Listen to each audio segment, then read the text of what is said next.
तुमने उत्तराखंड को चारागाह बना दिया है श्रीमान, चारागाह बन चुका है उत्तराखंड। ढंडक हुआ था, ढंडक का अर्थ और असहयोग का अर्थ क्या होता है? हम तुम्हारी शासन के कोई कानून नहीं मानेंगे, हम स्वयं कानून बनाएंगे और स्वयं लागू करेंगे। कि जिनको आपने हमारे जल विद्युत परियोजनाएं दे रखी हैं श्रीनगर में, आज वे डिक्टेट कर रहे हैं इस राज्य की सरकारों को। बल्कि हम शासन चला सकते हैं और ये पूर्व सैनिक के बीच में ये चर्चा होने लग गई है कि हम इनके शासन नहीं बनाए, खुद चलाएंगे जी। इस राज्य में अब एक ही चीज रह गई है कि हम आपको सरकार मानना बंद कर दें। शहरी विकास विभाग में 21 लाख की नियुक्ति राज्य के अंदर के युवा को न देकर बाहर के दूसरे राज्य के युवा को कोहिनूर को देकर क्या साबित करना चाहते हैं हमारे मुख्यमंत्री? हमारे वो व्यक्ति तुम्हारे सचिवालय के अंदर बैठा हुआ है जिस सचिवालय के अंदर तुम लोगों को नहीं जाने देते।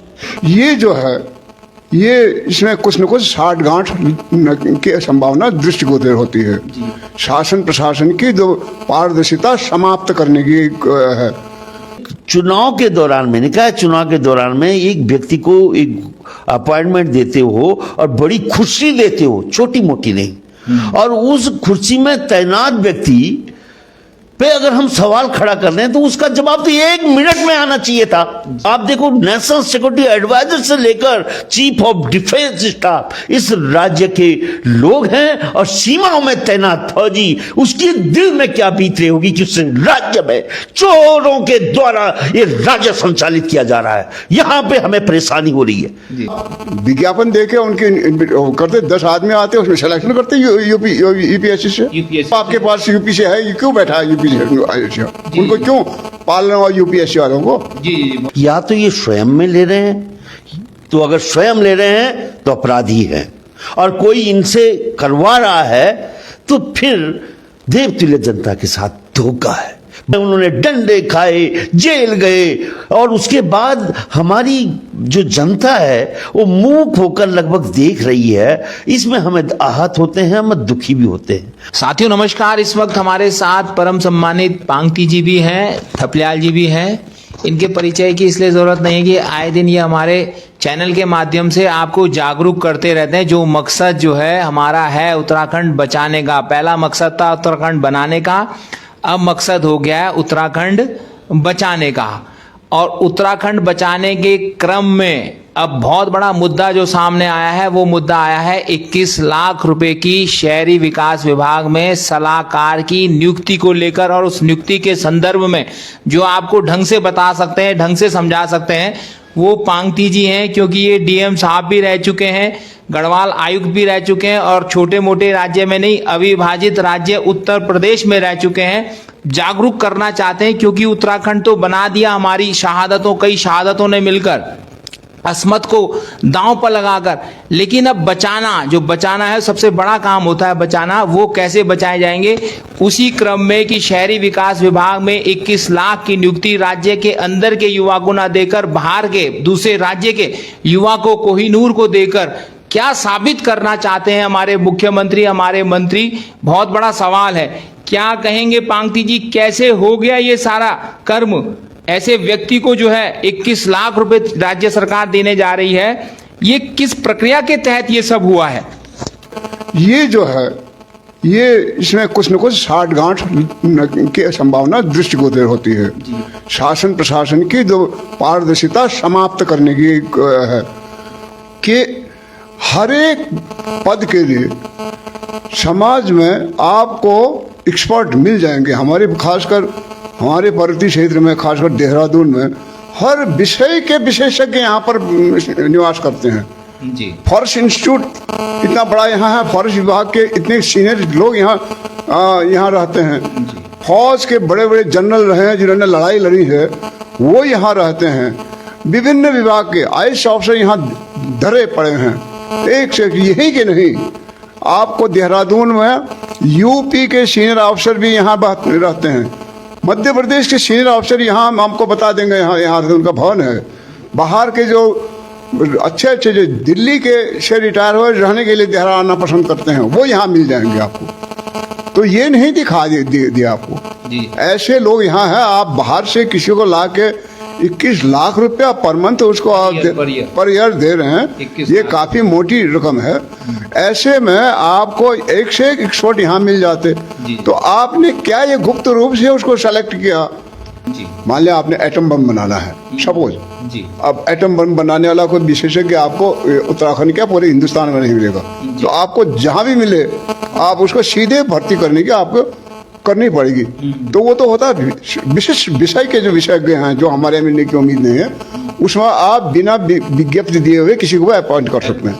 तो यहाँ तो ऐसी बात तो है नहीं। उसके लिए वित्तीय स्वीकृति भी लेनी पड़ेगी हाँ। कि भाई इतने रुपए तो सहमत, चाहिए जी। तो मैं सहमत हो कि नहीं?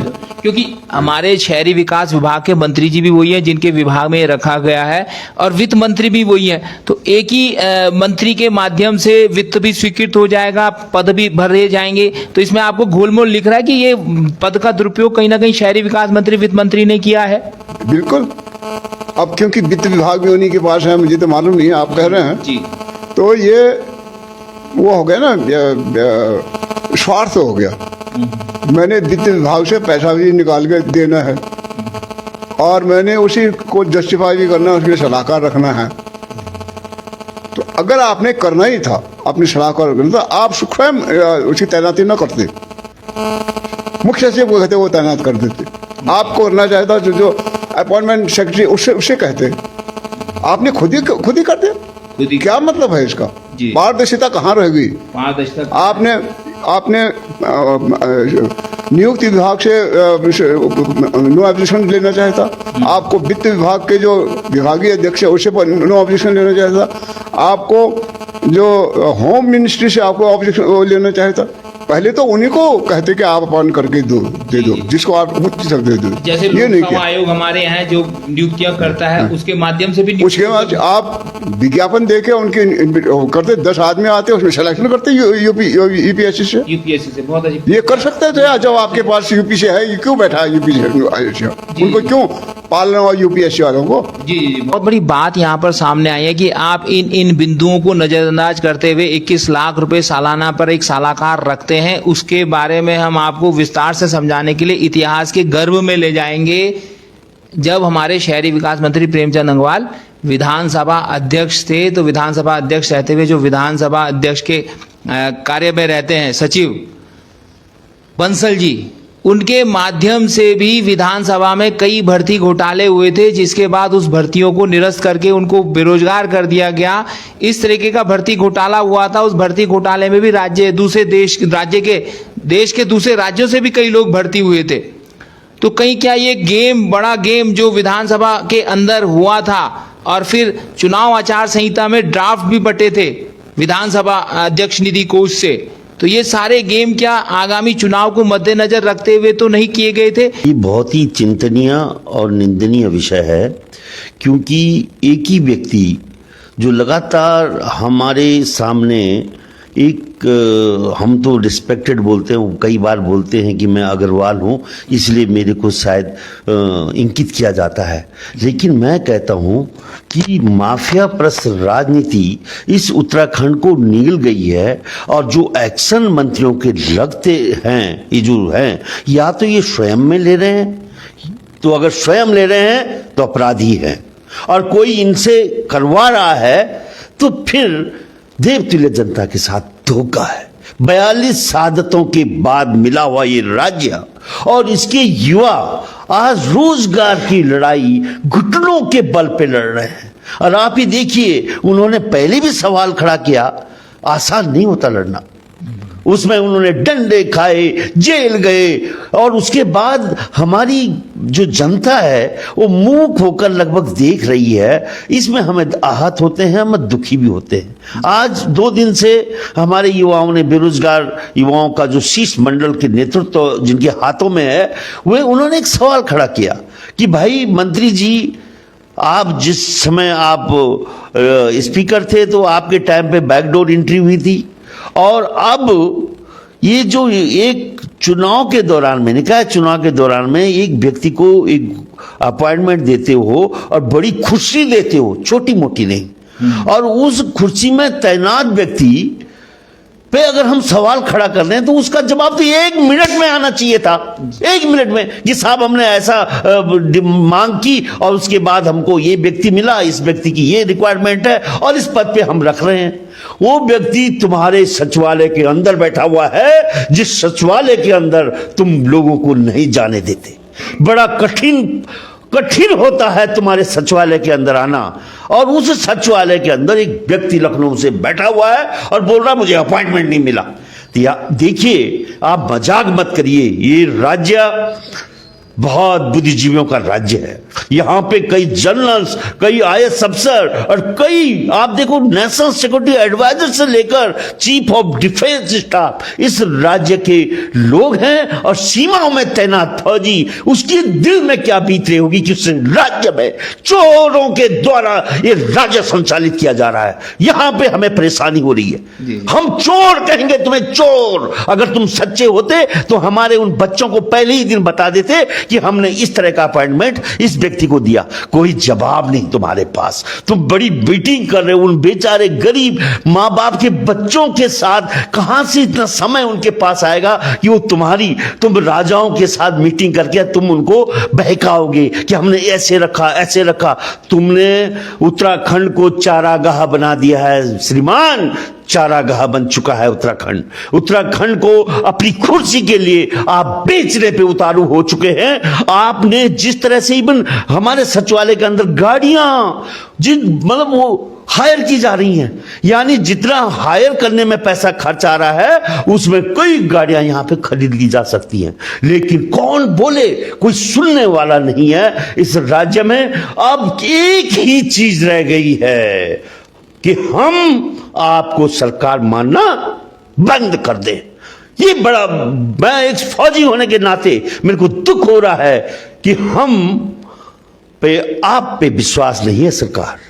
इस तरह के रवैये से हमें कतई भी विश्वास नहीं है। तुमने कई लोग इसी तरह के अपॉइंट कर रखे हैं। तुम बाहर की कंपनियों को भी लाते हो तो वो भी हमारे सिर में बैठ के, मैं बहुत स्पष्ट शब्दों में कहना चाहता हूं कि जिनको आपने हमारे जल विद्युत परियोजनाएं दे रखी हैं श्रीनगर में, आज वे डिक्टेट कर रहे हैं इस राज्य की सरकारों को। वो किसी की नहीं सुन रहे हैं। हमारे सचिव, बड़े बड़े अधिकारी ये बात कर रहे हैं। तो ये स्थिति अगर इस राज्य में हो गई है, कोई बंदूक रिवॉल्वर लहरा रहा है, कोई फायर कर रहा है, कोई पुलिस वाले पे मार रहा है, इस राज्य में अराजकता फैल चुकी है। इस राज्य को भ्रष्टाचार ने निगल लिया है। अब इस राज्य को बद्रीनाथ केदारनाथ भी नहीं बचा पाएंगे। मेरे को ऐसा लगता है स्वयं हम पूर्व सैनिकों को आना पड़ेगा, युवाओं को आगाना पड़ेगा, और मातृशक्ति को, जिस मातृशक्ति ने अपने सर्वोच्च गंवाकर इस राज्य को हासिल किया, 42 शहादतों के बाद मिला हुआ राज्य को फिर से एक बड़ा संघर्ष करना पड़ेगा अपनों के ही खिलाफ। देखा होगा कि जिस राज्य ने पहला सेना प्रमुख दिया, चीफ ऑफ डिफेंस स्टाफ दिया, उस राज्य में काबिलियत ही खत्म हो गई है। इसलिए बगल के राज्य से बुलाना पड़ रहा है और 21 लाख रुपए सालाना पर रखना पड़ रहा है ऐसा सिर्फ सलाहकार। सर ने भी कहा है कि कोई एटम बम बना रहा है क्या शहरी विकास विभाग, जो इस तरीके के सलाहकार इनको जरूरत पड़ गई है, जो राज्य के अंदर नहीं मिल पा रहे। जो राज्य कई आईएएस ऑफिसर, आईएफएस ऑफिसर, कई सेना के अधिकारियों को यहाँ पर समेटे हुआ है, उनके बीच से न मिलकर लखनऊ दूसरे राज्य से लेकर आना पड़ रहा है। विधानसभा भर्ती घोटाले की तर्ज पर या चुनाव आचार संहिता में ड्राफ्ट वितरण की तर्ज पर कहीं ये घपला घोटाला तो नहीं हुआ? ये हम अब ये तो वही जानते हैं इनका उद्देश्य क्या है जी। लेकिन जो दिखाई देता है वो आपके सामने भी, हमारे सामने भी है। ये सारा प्रकरण जो है किसी नियम कानून के तहत नहीं आता है। अब एक दूसरी बात है जो थपलियाल जी भी बार बार कह रहे हैं, सभी कह रहे हैं। देखो, हमारे यहाँ के बेरोजगार लड़के भटक रहे हैं बेचारे, उनको 100 रुपया पर मंथ की भी तो कोई नौकरी नहीं मिल रही है। इस 21 लाख रुपया जो पर ईयर आप दे रहे हैं, इसमें आप 10-12 नए युवकों को छोटी मोटी नौकरी दे सकते थे। तो उनकी आपको चिंता नहीं है। और आप जन सेवक होते हुए, पब्लिक सर्वेंट होते हुए, अपने पब्लिक की तो चिंता नहीं है, लखनऊ वाले की आपको चिंता है। और चिंता इतनी बड़ी, उसको करोड़ों रुपया दीजिए, लाख रुपया दीजिए। आपको याद दिला दूं, गांधी जी ने भी एक समय जो अंग्रेज नहीं माने, इसी तरह तो क्या किया तुमने? असहयोग आंदोलन चलाया था। और आपके उत्तराखंड में भी उससे भी भयंकर रूप से असहयोग आंदोलन चला था, जिसको कहते हैं ढंढक हुआ था। अच्छा, ये कब ढंढक हुआ था। ढंढक का अर्थ, असहयोग का अर्थ क्या होता है? हम तुम्हारी शासन के कोई कानून नहीं मानेंगे, हम स्वयं कानून बनाएंगे और स्वयं लागू करेंगे।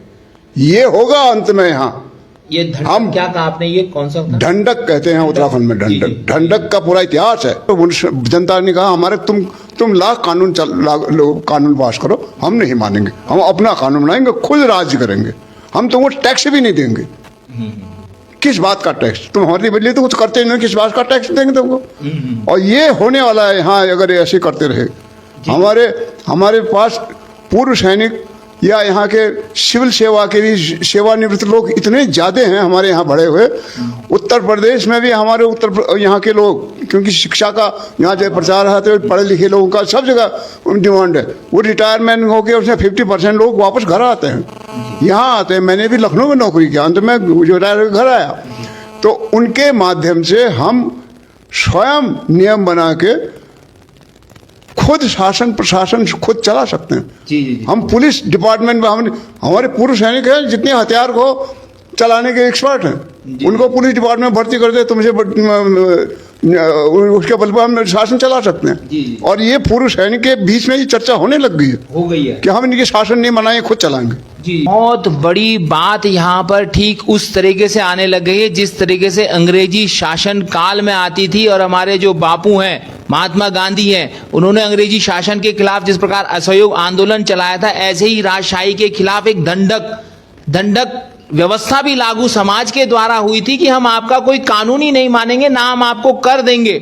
एक बहुत बड़ी बात इस राज्य के अंदर उठने लग गई है कि अगर राज्य की सरकारें इस तरीके से कृत्य करेंगी, अपने राज्यवासियों के हित में ना जाकर दूसरे राज्य के लोगों के बारे में ज्यादा चिंता करते हुए, और यहाँ पर जो मेन भू कानून और मूल निवास है उसको दरकिनार करते हुए अपने काम करेगी, तो कहीं ना कहीं यहाँ के लोग मजबूर होंगे उस दंडक नियम को, उस असहयोग आंदोलन को लागू करने के लिए। ढंढक का शुरुआत यहाँ राजशाही में यही सकलाना पट्टी से हुआ था, यही बगल में है। अच्छा, सकलाना पट्टी से शुरू हुआ था ढंढक। उन्होंने अपना शासन खुद चलाया था। कुछ हमें बहुत ही निराशा के दौर में हमारा उत्तराखंड जा चुका है। जी। हमने अंकिता के वीआईपी का नाम पूछा, तुमने नहीं बताया। हमने सिंगताली पुल में उस वीआईपी का जो जमीन अवैध रूप से उसने कब्जा रखी है, एक दिन में लैंड यूज चेंज हो रखा है भू कानून के रहते हुए। जी। हमने डीएमटीडी को 2-2 बार एप्लीकेशन दी है, लेकिन सरकारों ने कोई जवाब हमें नहीं दिया है। देखिए, हम निरंतर इस राज्य में जो अन्याय के खिलाफ खड़े हैं, और तुम्हारी नजर कहीं और ही है। तुम्हारी नजर केवल अपनी कुर्सी बचाने के लिए है। ये बड़ा दुख है, और मैं जनता से अपील करता हूं कि तुमको अब खड़ा होना पड़ेगा और अपने विकास का मार्ग स्वयं प्रशस्त करना पड़ेगा।